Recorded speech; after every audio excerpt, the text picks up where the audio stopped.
qui a des domaines très différents, il ne faut pas se cacher. Il ne faut pas se cacher que je ne vais pas faire de vous des spécialistes aujourd'hui.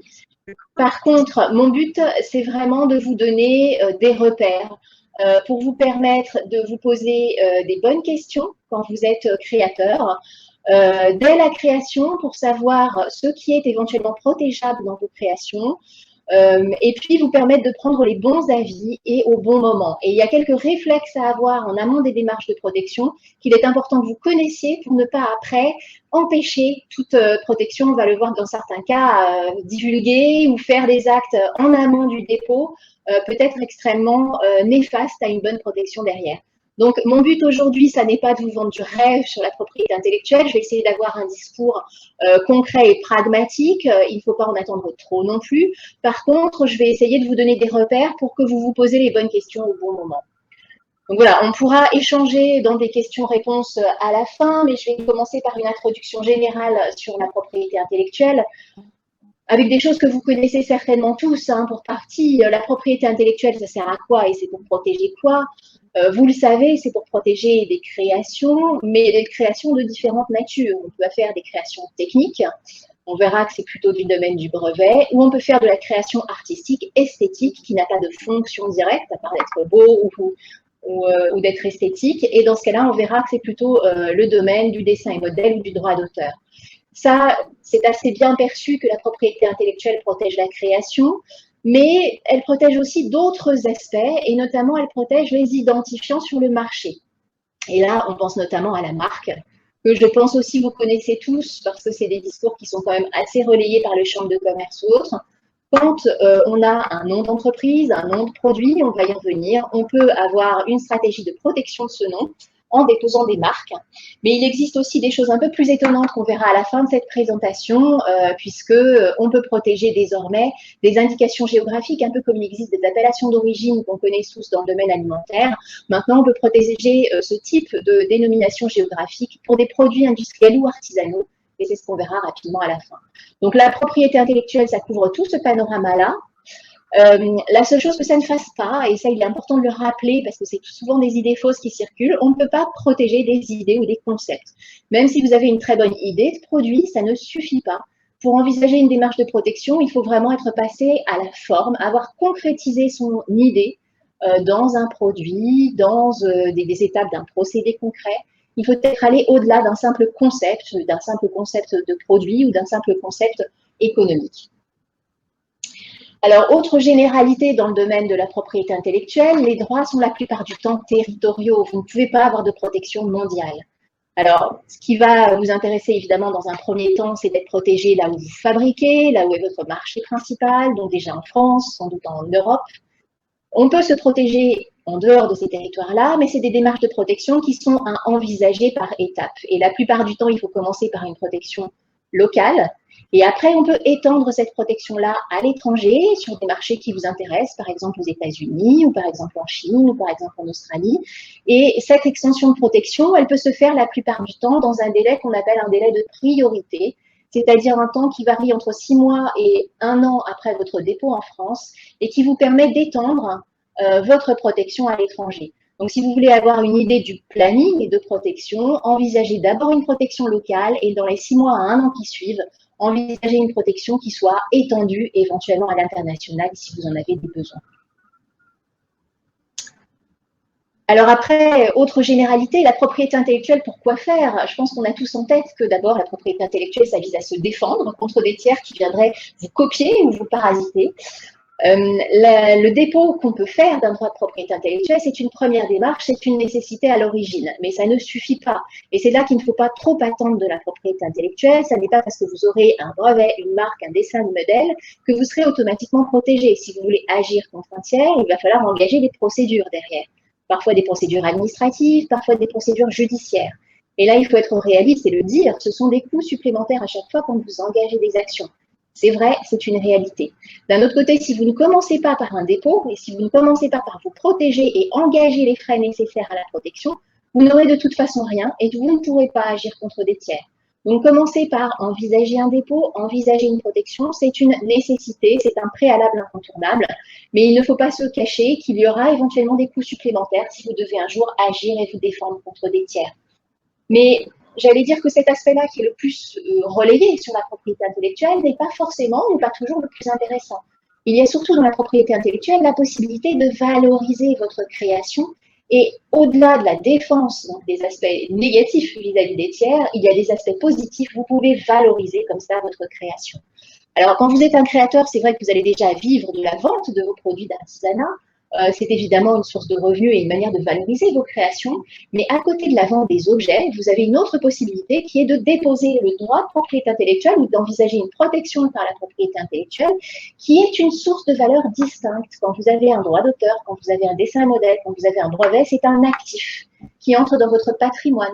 Donc, c'est un bien que vous allez pouvoir monnayer dans certaines circonstances. Et la propriété intellectuelle, ça sert beaucoup aussi à trouver des partenaires. Donc, ça va aller rassurer vos partenaires que vous disposez des droits qui vont avec vos créations. Ça va vous permettre de négocier des cessions de ces droits ou des licences, des locations de ces droits. Et ça va vous permettre, dans certains cas, de donner en garantie à votre créancier. Et parfois, vous allez mettre en gage vos biens, vos droits de propriété intellectuelle. Donc, la propriété intellectuelle, c'est beaucoup d'aspects positifs aussi. C'est déjà un actif qui entre tout de suite dans votre patrimoine et que vous pouvez traiter comme tel, avoir vraiment une valorisation de cet actif.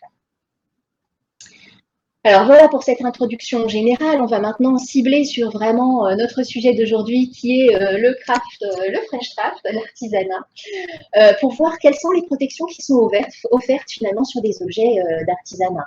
Alors, sur un même produit d'artisanat, j'en ai mis quelques exemples là, on pourrait les multiplier à l'infini. Sur un même produit, vous allez pouvoir avoir différents types de protections qui vont protéger des choses différentes à l'intérieur de ce produit-là. Parce qu'un même produit, ça peut être innovant sur plusieurs points. Un produit peut être innovant par ses aspects techniques. Vous pouvez avoir, par exemple, une forme qui soit très innovante parce que techniquement, par exemple, cette chaise-là, elle va pouvoir avoir un confort particulier du fait de sa forme spéciale. Elle peut avoir une matière qui est très innovante, déperlante, anti-tache, tout ce que vous voulez. Et ce qui peut être innovant aussi, c'est la façon de la fabriquer ou de la faire. Tout ça, ce sont des innovations techniques qui vont pouvoir être protégées. Et puis évidemment, cet objet d'artisanat, il peut aussi être innovant par son aspect esthétique et il peut évidemment présenter un aspect créatif. Le visuel peut être créatif et mériter une protection. Et là encore, la matière aussi peut être innovante, mais sur un plan esthétique, sa forme, son ornementation, tout ça, ce sont des choses qui sont également protégeables. Sur le terrain des créations esthétiques, on protège relativement bien le visuel, tout ce qui va relever du visuel, et également tout ce qui va relever du sonore. En revanche, on protège assez mal encore pour l'instant. Espérons que ça évolue un jour, les goûts, les odeurs, mais voilà, c'est des choses qui vont moins nous retenir aujourd'hui parce qu'on a encore des soucis de protection des goûts pour ce qui est des créations culinaires, par exemple, ou des odeurs pour ce qui est des parfums. Et puis, un objet d'artisanat, ça peut donner lieu à un troisième droit de propriété intellectuelle, c'est que parfois ça a un nom. Et on peut protéger ce nom-là, alors le nom de l'entreprise, mais aussi le nom du produit. Et là, on est confronté au quotidien à ce genre aussi de marque. Et là, on va voir évidemment que ça peut être déposé à titre de marque. Donc, sur un même objet industriel, comme c'est le cas dans présentation ou artisanale, on peut cumuler différents types de droits. Et là, vous avez un exemple de sac Décathlon qui va pouvoir faire l'objet d'un dépôt de brevet sur tout ce qui va être des solutions techniques, tout ce qui va être vraiment technique et fonctionnel au sein de ce sac, parce qu'il y a des innovations pour permettre de mieux le porter, mieux le tenir, etc. Vous pouvez évidemment protéger l'aspect visuel et son aspect esthétique, par un dépôt de modèle. Et puis, vous pouvez protéger son nom, soit le nom du produit, soit le nom du fabricant qui le fait. Et là, c'était en l'occurrence Décathlon. Donc, sur un même produit, vous allez protéger des éléments distincts de ce produit-là par des droits de propriété intellectuelle différents. Alors, on va beaucoup s'attarder aujourd'hui, plus en tout cas, sur la protection de l'esthétique. Parce qu'en brevet, c'est vraiment un domaine technique, je vais l'aborder rapidement par la suite. Mais vraiment, je pense que sur les créations et la protection de l'aspect esthétique des produits, et d'une, c'est un point important à protéger pour vous qui faites de l'artisanat d'art souvent.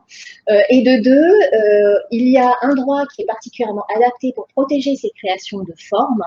c'est le dessin et modèle. Et le dessin et modèle est souvent un droit de propriété intellectuelle moins connu, sur lesquels on en diffuse moins d'informations par rapport à la marque ou au brevet. Donc c'est le point peut-être qui mérite un peu plus d'explication, parce que c'est une protection assez facile, assez peu chère et très adaptée pour l'esthétique des produits artisanaux ou industriels. Donc, je vais commencer par la protection de l'aspect esthétique des produits et par vous présenter ce qu'est un dépôt de dessin et modèle et à quoi ça sert. Alors, un dépôt de dessin et modèle, ça va protéger l'apparence, nous disent les textes, d'un produit industriel ou artisanal. Quand on parle de l'apparence, on parle principalement des aspects visuels, mais là, on va pouvoir protéger des choses très différentes finalement dans ce visuel. Et je vous en ai mis quelques exemples là. On peut protéger des lignes, des contours, mais on peut protéger aussi les couleurs du produit, la forme générale du produit, mais aussi sa texture ou même ses matériaux. Donc là, vous avez quelques exemples tirés vraiment des bases officielles. Donc ça, c'est des choses qui ont été réellement déposées à titre dessin et modèle. Et vous pouvez protéger uniquement certaines parties de vos produits. Là, par exemple, vous avez un bracelet de montre. Mais vous pouvez protéger la forme générale de votre sac, de votre table, la décoration de votre assiette, ou même pour ce qui est de cette chaise assez particulière, ces aspects de texture et de matériaux qui lui donnent un impact visuel tout à fait particulier. Tout ça est protégeable, on verra à quelles conditions par le dessin et modèle, et on peut également, au-delà de la forme ou des contours d'un produit, on va pouvoir protéger une ornementation, un dessin, comme ça de façon générale ou abstraite, presque on pourrait le dire. C'est ce qu'on appelle une ornementation. Vous en avez deux exemples ici, dont un qui est quand même relativement connu. Ces choses-là, on peut les déposer à titre de dessin et modèle en disant que c'est une ornementation. Et après cette ornementation, on va pouvoir la poser sur tout type de support. Et par exemple, quand on fait des assiettes, enfin de la vaisselle, mais qu'on a toujours la même ornementation qui va être apposée sur à la fois les plats, les assiettes, les verres, que sais-je, on peut déposer l'ornementation en elle-même et après envisager de la décliner sur différents types de supports. De la même façon, si on fait des nappes, des serviettes, du linge, etc. Donc voilà, ce qui est protégeable par dessin et modèle, c'est tous ces types d'apparence-là. Et ça concerne tous les produits au sens de tous les objets industriels ou artisanaux, et même s'ils sont totalement utilitaires. Et c'est pour ça que c'est tout à fait adapté comme protection pour la protection des objets d'artisanat. Vous en avez encore quelques exemples qui sont tirés là aussi des bases officielles. On va du fer à repasser au miroir, à la chaise, tout ça, au téléphone, tout ce que vous voulez. Tous les objets du quotidien peuvent être protégés dans leur apparence par dessin et modèle. Alors, reste encore à préciser à quelles conditions, parce qu'on ne peut quand même pas protéger toutes les formes. On va d'abord exiger, en matière de dessin et modèle, que l'apparence ne soit pas exclusivement fonctionnelle. Donc l'apparence, elle peut être fonctionnelle. Ce sont des objets artisanaux ou industriels qui ont une fonction. Quand on a un fer à repasser, il va de soi que c'est un objet utilitaire qui a une forme qui est en partie fonctionnelle. Il est nécessaire qu'il y ait quand même voilà, une poignée pour le tenir, une plaque en dessous pour chauffer, etc. Ce que demandent les textes, c'est uniquement que la forme dans son ensemble ne soit pas exclusivement, ne soit pas entièrement fonctionnelle. Et là, vous en avez des exemples qui sont aussi tirés des bases de données. Alors la première, c'est assez clair, ce fer-là, on voit bien qu'il n'a pas une forme exclusivement fonctionnelle, qu'il y a beaucoup d'aspects qui sont des choix purement esthétiques là-dedans et qui ne sont pas du tout imposés par la fonction d'un fer à repasser. Les deux autres exemples que vous avez ici sont tirés de cas de jurisprudence, donc vraiment de cas réels. Et là aussi, il a été jugé que cette forme de moteur n'était pas exclusivement fonctionnelle, qu'il y avait quand même des aspects qui relevaient d'une recherche esthétique et qui n'étaient pas imposés par le fait qu'il s'agit d'un coffre destiné à contenir un moteur. De la même façon pour le rasoir qui est ici, même si alors, je ne suis pas une spécialiste du rasage, mais il paraît que avec les trois têtes de rasage permettent un meilleur rasage, donc ça c'est peut-être fonctionnel, mais il a été jugé que dans son ensemble, la forme générale du rasoir et toutes ses caractéristiques n'étaient pas exclusivement et entièrement fonctionnelles, et donc elle peut être protégée par un dépôt de dessin et modèle, ce qui était fait là en l'occurrence. Donc, il faut une forme qui ne soit pas totalement fonctionnelle, il faut aussi une forme qui soit nouvelle et une forme qui présente disent les textes, un caractère individuel. Alors, qu'est-ce que ça veut dire? On exige que la forme soit nouvelle, évidemment, il faut qu'elle diffère des dessins et modèles, enfin de tout modèle divulgué antérieurement. Il faut que vous fassiez quelque chose de différent de ce qui a déjà été fait, ça c'est assez intuitif. Par le caractère individuel, on va un petit peu plus loin. On exige, pour faire vraiment très simple et employer des mots du quotidien, on exige qu'on soit suffisamment différent de ce qui existe déjà. On demande que l'impression visuelle qui est produite, l'impression visuelle d'ensemble qui est produite par votre dessin ou votre modèle, diffère suffisamment de l'impression visuelle produite par toutes les antériorités qui ont été divulguées avant vous. Mais pour apprécier tout ça, donc est-ce que vous êtes nouveau? Est-ce que votre modèle présente un caractère individuel? On va tenir compte de la liberté qui vous est laissée. Il va de soi que si vous faites des dessins, si vous faites même des boucles d'oreilles ou des bijoux, vous avez une liberté assez grande. Une boucle d'oreille, il va de soi qu'on doit la mettre aux oreilles, donc il y a quand même des aspects qui sont imposés, avoir une tige ou avoir une pince pour la tenir. Mais après ça, vous êtes relativement libre du dessin à adopter et vous êtes l'imagination est au pouvoir, vous pouvez être totalement créatif. Quand vous faites des lunettes, par exemple, vous avez quand même un peu plus de critères imposés. Les lunettes, elles doivent avoir des verres en face de chaque œil, donc deux verres avec des branches pour tenir. Donc la forme générale de lunettes est beaucoup plus contrainte. Donc on va tenir compte des contraintes fonctionnelles des produits concernés et on va apprécier la façon dont les modèles diffèrent les uns les autres en tenant compte de ces impératifs, de la façon dont la liberté du créateur a été contrainte compte tenu de la nature du produit concerné. Alors tout ça évidemment peut être un peu subjectif et c'est un peu du cas par cas, c'est vraiment pour vous donner une idée générale. Quand vous créez vous-même, il faut que vous posez la question de est-ce que ce que je crée diffère déjà de ce qui existe? Est-ce que ça diffère suffisamment au vu de ce que vous connaissez de la pratique de votre marché et de ce qui se fait autour de vous? C'est ça qui va pouvoir être protégé si vous avez des différences suffisantes par rapport à ce que vous-même avez déjà fait auparavant et par rapport à ce que vos concurrents ont déjà fait et divulgué avant. Alors, ces exigences, elles ont d'autres conséquences. Quand on dit qu'il faut être nouveau, donc il faut différer des antériorités divulguées avant vous, ça veut dire que vous pouvez vous-même vous auto-divulguer. Si vous faites une publication et que, par exemple, vous publiez immédiatement votre nouveau, je ne sais pas, votre nouveau modèle de chaise ou de boucle d'oreille ou de quoi que ce soit, vous faites une photo et vous la publiez immédiatement sur Instagram, vous faites une divulgation. Cette divulgation-là, elle détruit la nouveauté de votre modèle. Et là, il faut être très prudent parce que ces autodivulgations peuvent avoir des conséquences sérieuses sur la protection. Dans certains pays, la nouveauté, lorsqu'on dépose un dessin et modèle, la nouveauté, elle doit être absolue. Donc, il ne faut vous-même avoir fait aucune divulgation avant de faire le dépôt de dessin et modèle auprès de l'office concerné. C'est le cas en Chine, par exemple. Donc, dans certains pays, si vous faites une première divulgation comme ça, très vite sur un réseau social ou autre, vous ne pourrez plus avoir de protection dans ces pays-là par dessin et modèle. En France et en Europe, on a une petite tolérance d'1 an. C'est-à-dire qu'à compter de la première divulgation que vous faites vous-même, vous avez 1 an, 12 mois, pour envisager une protection par un dépôt de dessin et modèle. Donc ça, il faut le savoir. Les réseaux sociaux, Instagram, c'est très utilisé, je le sais, pour vous aussi, pour pouvoir communiquer, pour pouvoir vous faire connaître, pour pouvoir transmettre à vos clients, montrer votre créativité. C'est effectivement commercialement très intéressant pour vous, mais il faut bien avoir conscience que ça ne vous permettra pas du coup d'être protégé dans certains pays si vous n'avez pas fait de dépôt de modèle avant de faire cette publication. Et même en France, ça veut dire qu'il faut envisager très rapidement derrière un dépôt de dessin et modèle si vous pensez que cette œuvre-là, enfin cette création-là peut être protégée et qu'elle mérite une protection. Alors, voilà pour ce qui est de la nouveauté et le danger des divulgations. Maintenant, l'autre condition est de présenter un caractère individuel, donc d'être suffisamment différent de ce qui a déjà été publié antérieurement. Alors ça, c'est juste des exemples pour vous montrer. Par exemple, on peut déposer une forme de brosse à titre de dessin et modèle. C'est pas parce que c'est utilitaire ou que ça peut vous paraître très utilitaire dans toutes ces caractéristiques. Il n'empêche qu'il y a un certain nombre de choix esthétiques qui peuvent être faits. Et là, il a été jugé, par exemple, que cette brosse-là ne présentait pas de caractère individuel, elle n'était pas suffisamment différente de celle qui avait été divulguée antérieurement par un tiers et en l'occurrence aussi déposée antérieurement par un tiers. Donc là, pas de caractère individuel. En revanche, là, voilà, les tribunaux ont estimé qu'il y avait un caractère individuel.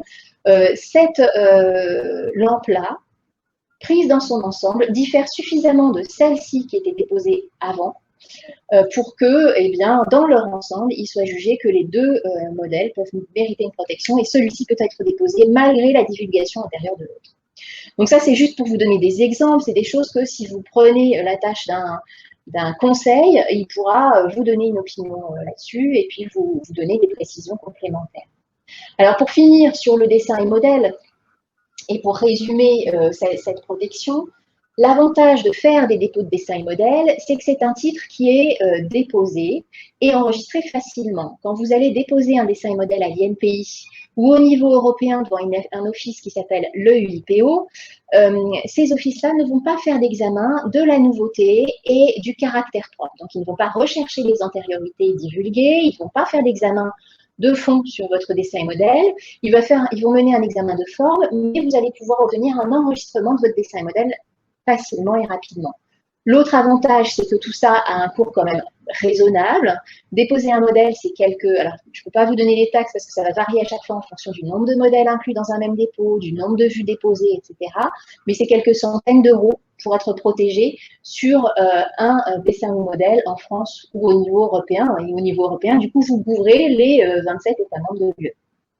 Et cette protection-là, elle va pouvoir durer jusqu'à 25 ans. Alors, la protection initiale qui vous est donnée dure 5 ans et vous pouvez renouveler, et ça suppose effectivement des paiements de taxes officielles supplémentaires, vous pouvez renouveler la protection tous les 5 ans. Mais ça veut dire qu'il faut, vous pouvez adapter un produit qui a du succès, vous allez renouveler sa protection tous les 5 ans jusqu'à 25 ans. Un produit qui en a moins, vous pouvez laisser tomber la protection au bout de 5 ans. Donc le titre est assez maniable et assez peu cher et assez facile à obtenir. Et puis, l'intéressant là-dedans, c'est qu'on le verra, c'est souvent la seule protection qui soit possible pour la forme des objets utilitaires, parce qu'on va voir juste après que le droit d'auteur, c'est quand même parfois beaucoup plus compliqué.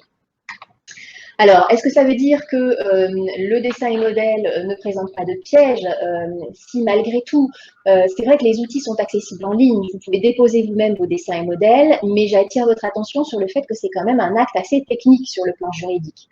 Quand vous déposez un dessin et modèle, il faut déjà sélectionner en amont les modèles qui méritent une protection. Parfois, vous avez des gammes de produits et c'est peut-être pas nécessaire de déposer toute la gamme. Vous pouvez sélectionner ceux qui sont les plus intéressants et qui vont vous conférer une protection qui sera suffisante. Donc, dans la sélection des modèles à déposer, il est bienvenu d'avoir un conseil en amont. Et il est aussi bienvenu d'avoir un conseil en amont pour sélectionner des vues, parce que quand vous allez déposer un dessin et modèle, il va falloir déposer différentes vues de votre produit. Et ces vues-là, elles sont essentielles parce que c'est celles qui vont vous conférer une protection. Donc, il faut les sélectionner correctement pour qu'elles montrent correctement ce que vous souhaitez protéger. Et puis, en plus, elles doivent répondre à des critères particuliers qui sont assez précis et assez différents selon les offices. Donc là-dessus, sur la sélection et la préparation des vues, avoir un conseil juridique est une bonne chose, il ne faut pas se le cacher. Et puis encore une fois, voilà, rappelons que si vous souhaitez une protection par dessin et modèle, il faut l'envisager de préférence avant de faire la moindre publication, la moindre divulgation, et que si vous avez divulgué, il faut penser à faire la protection rapidement derrière, dans l'année qui suit, sinon après ce sera trop tard, vous ne pourrez plus déposer, vous ne pourrez plus être protégé par dessin et modèle. Un dernier petit mot, mais voilà, on va peut-être passer rapidement là-dessus. En matière de dessin et modèle, le droit au dessin et modèle appartient au créateur. Mais quand on fonctionne au sein d'une entreprise, par exemple, c'est donc la personne qui a créé et non pas l'entreprise qui est vraiment en réalité titulaire du droit. Mais après, il y a une présomption au profit du déposant. C'est celui qui dépose le dessin et modèle qui va pouvoir faire jouer la protection en veillant évidemment à s'être fait céder les droits par le créateur s'il y a besoin. Deux petites précisions rapides. Le dessin et modèle est d'autant plus une protection intéressante qu'il y a des voies simplifiées de protection qui sont tout à fait adaptées et essentielles pour votre domaine de l'artisanat ou des objets industriels.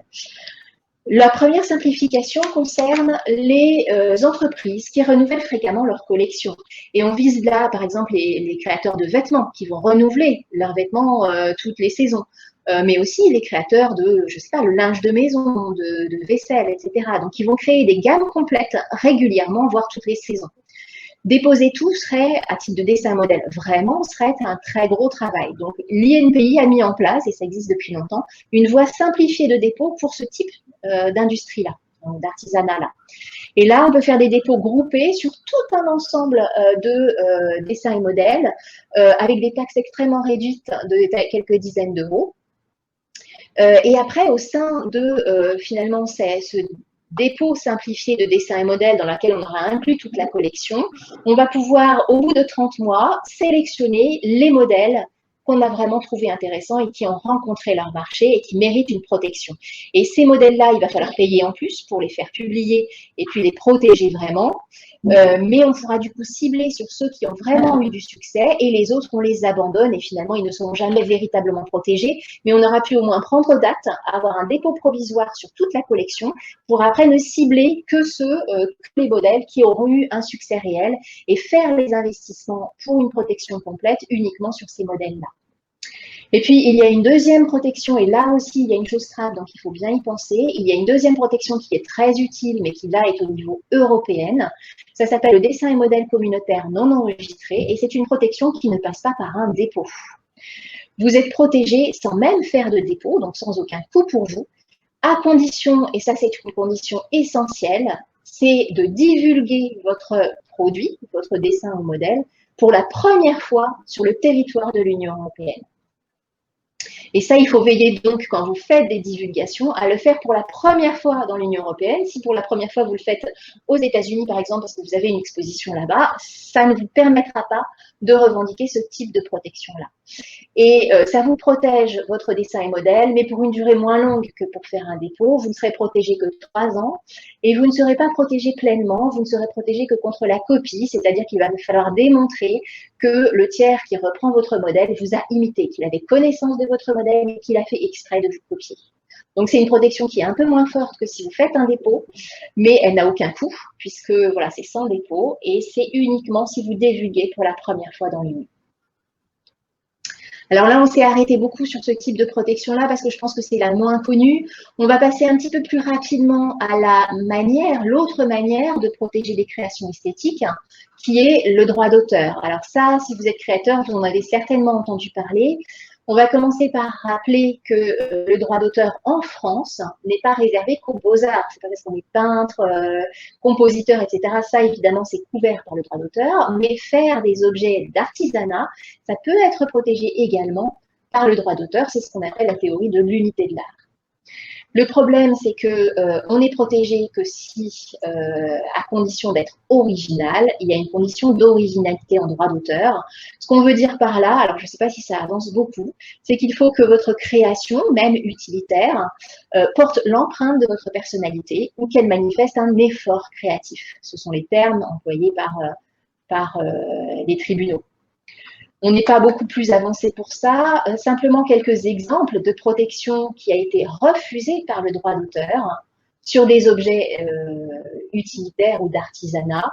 Par exemple, le droit d'auteur n'a pas pu être accepté sur ce bracelet-là. Ce sont des exemples tirés de jurisprudence récente. Le droit d'auteur n'a pas été accepté sur ce meuble, malgré sa façade assez élaborée. Le droit d'auteur n'a pas été accepté sur cette robe-là. Et là, il a été jugé qu'une protection par dessin et modèle était possible, mais qu'une protection par droit d'auteur ne l'était pas, parce que ces choses-là n'étaient pas originales. Donc, en France, méfions-nous du droit d'auteur maintenant. À une époque, il y a peut-être 15 ou 20 ans, il était facile de protéger des objets d'artisanat par le droit d'auteur. C'est de moins en moins le cas et ça passe de moins en moins facilement. Donc, le dépôt de dessin et modèle, encore une fois, est quand même quelque chose à envisager parce que se reposer sur le droit d'auteur, même en France, c'est compliqué.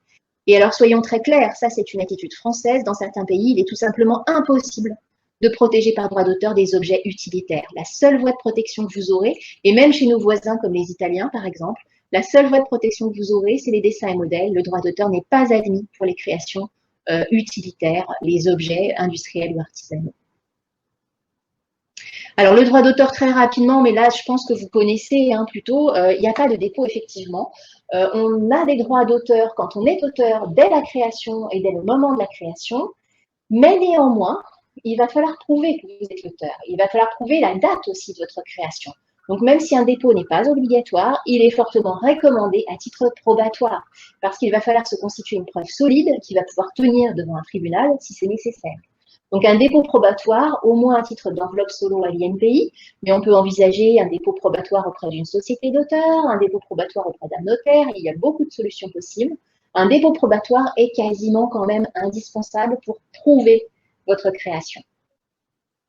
Et puis, en matière de droit d'auteur, il y a beaucoup de difficultés plutôt dans le domaine de l'entreprise, parce que c'est vrai que le droit va naître au profit de l'auteur personne physique, Et quand on est une entreprise, il va falloir veiller à se faire céder les droits par ses salariés créateurs, parce que l'existence d'un contrat de travail ne change rien.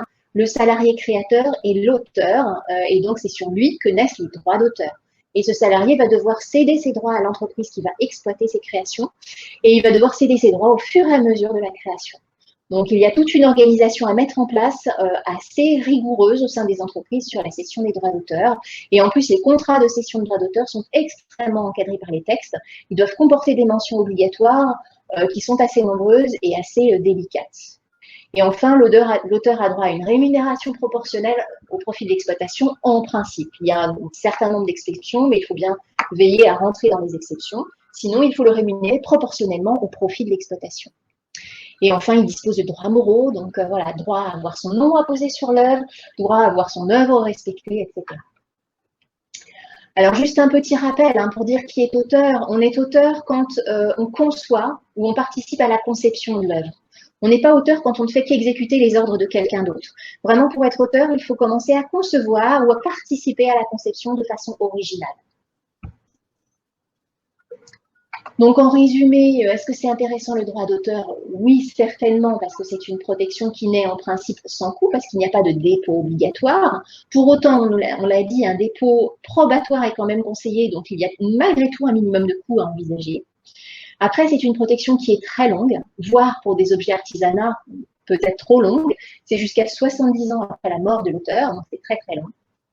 Le point d'achoppement, c'est évidemment que c'est réservé aux créations originales et que là, les objets d'artisanat sont de moins en moins considérés comme étant des créations originales, sauf à faire part vraiment d'un degré de créativité très important. Et puis, l'inconvénient, l'avantage de ne pas faire de dépôt, c'est qu'on n'a pas de coût, mais l'inconvénient de ne pas avoir de dépôt, c'est qu'on n'a pas de titre non plus. Donc, ça veut dire que tant que vous n'avez pas soumis votre droit d'auteur au juge et vous n'avez pas demandé à un juge, est-ce que je suis bien titulaire d'un droit d'auteur sur cette création, vous n'êtes certain de rien. C'est le juge qui sera a posteriori, en cas de conflit, l'arbitre de l'existence ou non d'un droit d'auteur sur l'objet. Donc, vous avez cette incertitude-là sur est-ce qu'il y a vraiment des droits associés au titre et est-ce que ces droits-là, ils sont valables. Donc, c'est pour ça qu'il faut quand même penser à manager des solutions de secours, c'est ce que je mettais dans le « attention » là, et à envisager des dépôts de modèles ou à envisager à tout le moins une première divulgation dans l'Union européenne pour bénéficier de ces fameux dessins et modèles communautaires non enregistrés, d'où le sigle DMCNE, qui vous donne au moins une protection pour 3 ans à compter de cette première divulgation. Alors, avec ça, c'est assez dense, mais on a un temps un peu contraint, donc je vais en finir là. On pourra revenir à la fin s'il y a des questions. On a fait un tour très général des protections qui sont possibles pour ce qui est de l'aspect esthétique des créations. Maintenant, rapidement, voyons comment on protège, mais ça, c'est peut-être plus connu, comment on protège les créations techniques. Et tous les aspects fonctionnels, c'est évidemment par le brevet dont on entend régulièrement parler dans les médias. Donc le brevet, qu'est-ce qu'il va protéger? Il va protéger les inventions, c'est-à-dire les solutions techniques à des problèmes techniques. Alors qu'est-ce que ça peut recouvrir en pratique?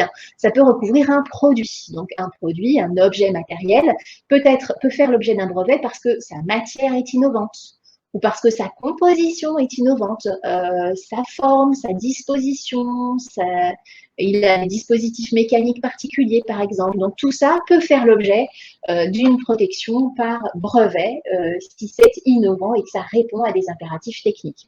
Vous en avez des exemples là, donc par exemple une matière, je ne sais pas bien ce que ça représente, mais une disposition particulière d'un câble avec la façon dont le câble est organisé à l'intérieur, une composition chimique avec un tableau qui décrit cette composition chimique, et puis un dispositif ou une chaise où on voit vraiment qu'elle a un pied particulier, les systèmes de pivotement, etc. particuliers.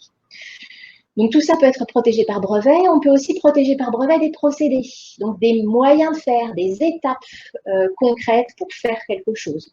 Un procédé de fabrication pour obtenir un produit, mais aussi un procédé pour nettoyer, souder, vitrifier, fondre, tous les procédés et les manières de faire pour obtenir un résultat concret.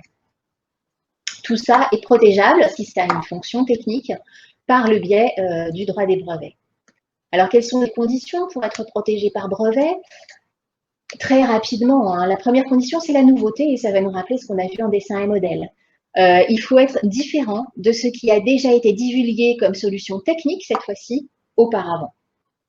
Mais là, et ça c'est différent par rapport au dessin et modèle, la nouveauté, elle doit être absolue même en France ou même en Europe. Il n'y a pas ces 12 mois de période de grâce permettant dans l'année qui suit la première divulgation, la première auto-divulgation, permettant quand même d'envisager une protection. Ici, la nouveauté, elle est vraiment absolue. Il ne faut faire aucune divulgation de sa solution technique avant de faire son dépôt de brevet. Ou si on fait des divulgations, notamment avec des partenaires, il faut que les partenaires soient liés par des accords de confidentialité. Donc, il faut maintenir la confidentialité, maintenir le secret avant le dépôt du brevet. C'est indispensable, sinon on détruit sa nouveauté, on ne peut plus avoir de protection par brevet. Et puis, au-delà de la nouveauté, il faut faire preuve d'activité inventive. Il ne faut pas que la solution technique, l'invention qu'on veut protéger, découle de manière évidente des divulgations, de tout ce qui était divulgué antérieurement, de l'état de la technique antérieure, pour quelqu'un qui serait du métier.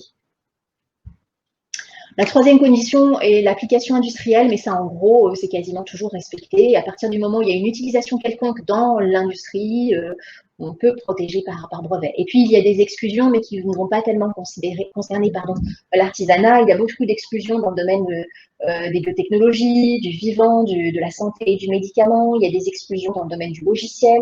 Voilà, pour des objets d'artisanat, ça va moins vous concerner. Alors, quelles sont les caractéristiques principales d'un brevet? Il faut d'abord déposer, et donc déposer avant toute divulgation. Ce dépôt, il est complexe. Il va falloir rédiger ce qu'on appelle des revendications, parce qu'il faut décrire précisément ce que vous souhaitez protéger.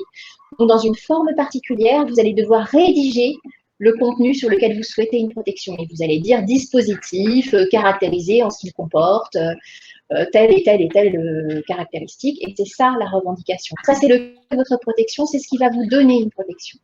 Mais en contrepartie de ça, il va falloir aussi, et pour appuyer ça, il va falloir aussi décrire totalement votre invention et la décrire de manière suffisamment claire et complète pour que quelqu'un d'autre puisse la reproduire, pour qu'un homme du métier puisse la reproduire. Donc, ça veut dire que c'est des pages de description associées dans lesquelles il faut divulguer tous les éléments d'information à votre possession qui vont permettre de reproduire votre invention. Et puis après, tout ça s'appuie par des dessins techniques tels qu'on a pu en voir précédemment là. Voilà, vous avez des dessins là, des exemples de dessins déposés dans des vrais brevets.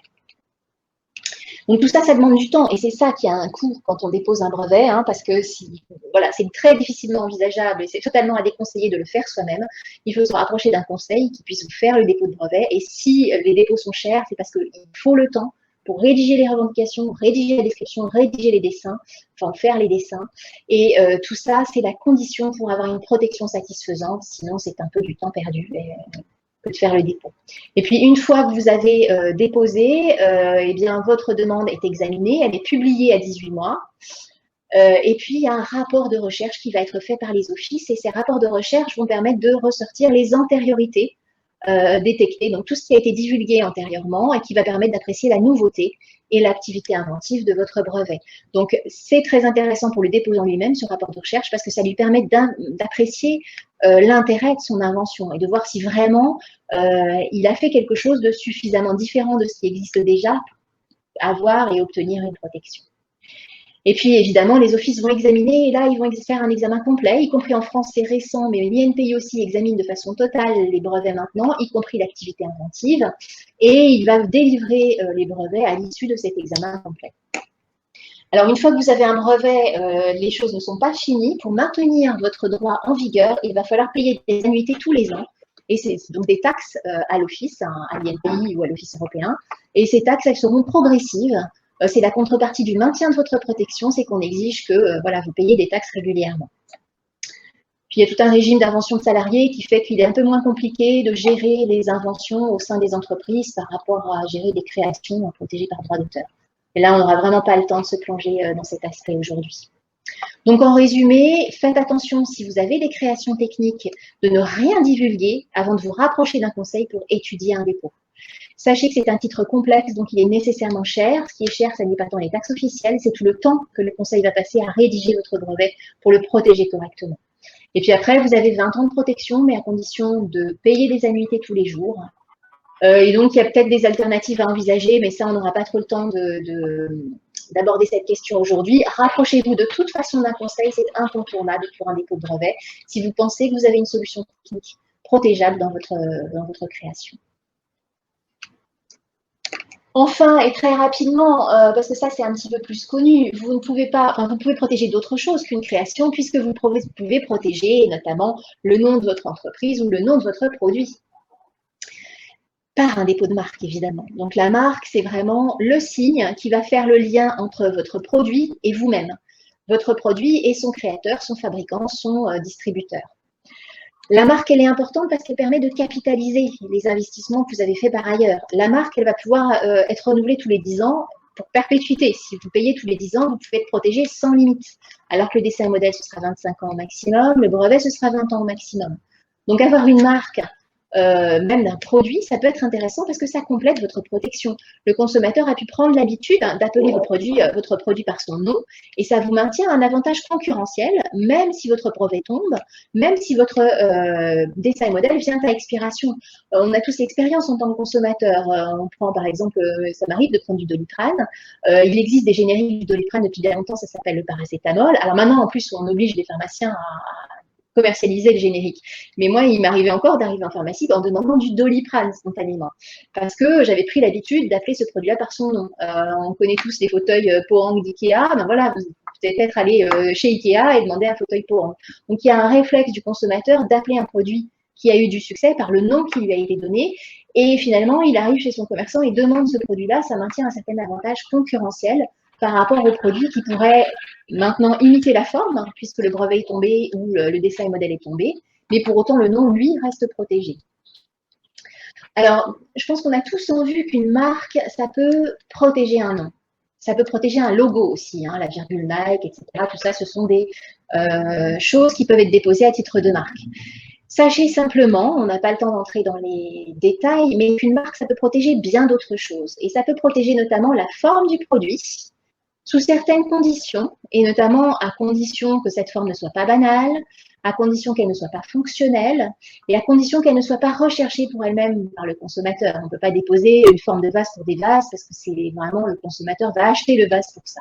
Mais par exemple, pour faire du chocolat, on peut déposer la forme du chocolat. Je pense que vous reconnaissez tous la marque qui apparaît là. C'est un signe déposé à titre de marque pour le Toblerone. De la même façon, on peut déposer la forme du conditionnement à titre de marque. Et là, je pense que vous reconnaissez tous la forme de bouteille qui a été déposée à titre de marque par Coca-Cola. Et maintenant, c'est plus récent, mais on peut déposer des sons et on peut déposer des vidéos. Le logo Netflix animé avec le son qui va avec, etc., est déposé à titre de marque. Donc tout ça, c'est des nouveaux. La communication électronique prend plus d'importance de nos jours, hein, sur les réseaux ou autres. Tout ça, maintenant, c'est protégeable à titre de marque. Et c'est là qu'on voit, et on en revient à ce qu'on disait tout à l'heure, c'est qu'un même produit peut faire l'objet de différentes protections par la propriété intellectuelle. Une protection par brevet, si vous avez une solution technique dans cette magnifique machine à café. Une protection pour les aspects esthétiques, tout ce qui ne va pas être fonctionnel, par le dessin et modèle. Et puis une protection à titre de marque, si elle a un nom, ou si, là en l'occurrence, la forme d'une machine à café ne serait pas forcément recherchée par elle-même par le consommateur, une certaine protection par le droit des marques même de la forme générale de cette machine serait éventuellement envisageable. Évidemment, pour vous repérer dans tout ça, ça n'est pas l'idée que vous puissiez vous-même savoir, ah ça va être de la marque, ça c'est du modèle, ça c'est du brevet. C'est simplement pour vous donner des indications de ce qui est possible et que si c'est quelque chose qui vous intéresse, vous puissiez vous rapprocher d'un conseil pour en savoir plus et voir, vu votre objet, ce qui va être possible et envisageable comme type de protection. Alors, on connaît bien le droit des marques en général, mais je pense qu'il va falloir quand même rappeler 2-3 choses incontournables, parce que j'ai vu trop de gens se faire piéger par le fait que le dépôt de marque est facile, c'est en ligne sur le service des offices, et ça ne paraît pas technique du tout. Donc on se lance et on y va. Mais j'ai longtemps travaillé même à l'INPI avant d'être conseil, et j'ai vu trop de gens faire les choses eux-mêmes et le regretter après. C'est pour ça que j'attire votre attention sur quelques points. Quand vous choisissez votre signe, choisissez déposer à titre de marque, choisissez un signe valable. La condition de la protection des marques, ça n'est pas de faire une création. On peut protéger des mots du langage courant à titre de marque. Mais il faut le faire sur des signes qui n'ont pas de lien direct avec le produit. Ce qu'on va regarder, c'est que vous ne déposiez pas le nom qui sert à décrire votre produit, le nom qui soit la désignation de votre produit, que vous ne déposiez pas un nom banal, que vous ne déposiez pas un nom laudatif ou vraiment trop comme super, max, etc. Donc, il faut veiller à avoir un signe, même un nom, qui n'ait pas de lien immédiat, mais qui soit arbitraire par rapport au produit que vous voulez désigner. Et ça, encore une fois, un conseil juridique pourra vous donner des indications là-dessus. Mais j'ai vu trop de gens déposer des signes manifestement descriptifs et puis avoir payé une taxe pour rien parce qu'ils ont eu un refus d'office et qu'après, voilà, ils se sont rendus compte qu'ils avaient déposé un signe totalement descriptif qui ne pouvait pas mériter la protection par le droit des marques. Le deuxième piège, c'est de définir correctement ces produits et services. Il va falloir vraiment, une marque, ça n'est protégée qu'en lien avec des activités, donc il faut dans le dépôt de marque lister les produits et services. Les systèmes des offices vous proposent spontanément des libellés, mais ces libellés-là, ils ne sont pas forcément adaptés à ce que vous faites vraiment. Donc il faut vraiment envisager la protection au regard des activités que vous allez avoir à court et à moyen terme, et de ce que vous allez vraiment offrir aux tiers comme produit ou comme service à court et à moyen terme. Et il faut vraiment cibler les produits et services à mentionner dans votre dépôt là-dessus. Et n'hésitez pas à vous faire aider aussi pour cette sélection-là, qui n'est pas toujours si facile. Et puis, le gros point d'achoppement, c'est évidemment les recherches d'antériorité. La condition, par contre, de protection des marques, c'est qu'il ne faut pas porter atteinte à des marques antérieures ou à des droits antérieurs. Et il faut faire des recherches d'antériorité parmi les marques déposées, même parmi les dénominations sociales antérieures, pour ne pas porter atteinte à des droits des tiers. Ça va vous permettre de vous assurer que votre marque que vous avez déposée va pouvoir aller à l'enregistrement sans que des tiers s'opposent à cet enregistrement-là et demandent le rejet de votre marque. Ça va permettre aussi de sécuriser votre usage, parce que si vous commencez à utiliser un nom qui est protégé par un tiers, vous êtes contrefacteur, et parfois plusieurs années après votre démarrage d'exploitation, vous pouvez être attaqué en contrefaçon par ce tiers. Alors, les recherches, un certain type de recherche est accessible sur le site des offices en ligne, mais ça n'est pas une recherche suffisante. Attention aux recherches en ligne. Vous pouvez, sur le site de l'INPI, par exemple, faire une recherche à l'identique. Donc, si vous envisagez un nom Tartampion, par exemple, pour faire des cosmétiques, très bien, ou des bijoux, vous allez pouvoir mettre Tartampion en classe couvrant les bijoux en classe 14, et vous allez ressortir les marques déposées à l'identique, Tartampion, éventuellement par des tiers en classe 14. Mais vous n'allez pas ressortir un grand nombre d'antériorités qui sont particulièrement sérieuses. Vous n'allez pas ressortir une marque Tartampia qui serait déposée en classe 14 aussi. Et celle-ci, c'est un obstacle majeur aussi, parce que les ressemblances sont trop importantes. Donc, quand vous faites des recherches en ligne vous-même, sachez que ce sont des premières vérifications. C'est pour voir qu'il n'y a pas de marque déjà identique déposée par un tiers, parce que là, ça tue votre projet, vous passez à autre chose, vous changez de nom. Mais ça n'est pas une recherche complète. Une fois que vous avez fait cette première vérification en ligne pour voir qu'au moins, il n'y a pas d'antériorité à l'identique déposée par un tiers, il faut faire, si vous ne voulez pas de difficulté, une recherche complète. Et là, il n'y a pas d'autre solution que de s'approcher d'un professionnel du droit, un conseiller en propriété industrielle ou un avocat spécialisé en droit des marques. Ou bien en l'absence de recherche, sachez que vous prenez des risques. On sait tous que les budgets sont contraints. On sait tous qu'on n'a pas toujours les moyens de faire toutes les recherches en amont et de réaliser toutes les précautions et tout qui s'imposent. Mais si vous ne faites pas de recherche et que vous déposez, attendez au moins d'obtenir l'enregistrement de la marque avant de commencer votre exploitation. C'est pas on peut vous attaquer en contrefaçon même 5 ans après le dépôt de votre marque, mais au moins vous serez sûr que toutes les personnes qui surveillent et qui se seraient opposées à l'enregistrement de votre marque et qui auraient réagi tout de suite, elles l'auront vu et voilà. Attendez au moins l'enregistrement du signe. Et après l'enregistrement, soyez vigilants. Si vous avez fait votre dépôt de marque vous-même, faites inscrire tous les changements qui vous concernent, les changements d'adresse notamment, auprès de l'INPI, auprès du registre des marques. Et attention à gérer les échéances de renouvellement. C'est tous les 10 ans, il faut y penser. Si vous manquez une échéance de renouvellement, vous pouvez perdre 10 ans, 20 ans d'ancienneté sur votre marque. Donc, c'est beaucoup de rigueur après l'enregistrement pour la gestion. On en a fini avec les marques et vraiment juste un dernier mot, parce que j'ai été trop longue sans doute. Un dernier mot, sachez qu'il existe aujourd'hui, je pense qu'on est tous conscients en tant que consommateurs qu'on a des appellations d'origine qui protègent les produits alimentaires, les vins, les fromages, etc. On le sait tous. Maintenant, il existe des indications géographiques, c'est un peu l'équivalent des appellations d'origine. Quand vous êtes installé dans un secteur qui est réputé, donc une ville ou une région qui est réputée pour la fabrication d'objets artisanaux d'un type particulier, eh bien, le nom géographique va pouvoir être protégé par ce qu'on appelle les indications géographiques de produits industriels ou artisanaux. Si vous êtes porcelainier et que vous êtes à Limoges, eh bien, vous pouvez envisager une protection sur la dénomination porcelaine de Limoges. Tapisserie d'Aubusson, granit de Bretagne, etc. Donc, si vous êtes dans un domaine qui est géographiquement réputé pour ce produit-là, vous allez pouvoir vous organiser collectivement pour faire protéger au profit de toute votre collectivité de producteurs locaux, pour faire protéger le nom géographique qui a une certaine réputation, évidemment, auprès des consommateurs. Donc ça aussi, c'est un type de protection par la propriété intellectuelle qui est à envisager et qui est une protection collective sur le nom géographique de cette région, de cette ville qui est réputée pour la fabrication d'un produit artisanal. Couteau de la gueule également, par exemple. Tout ça, ce sont des IGPIA qui sont livrés par l'INPI. Alors voilà, j'espère que je n'ai pas été trop longue parce qu'on avait abordé toute la propriété intellectuelle en le moins de temps possible. Je vous remercie beaucoup pour votre attention. Merci à tous et à bientôt. Merci Isabelle, à bientôt. Au revoir à tous.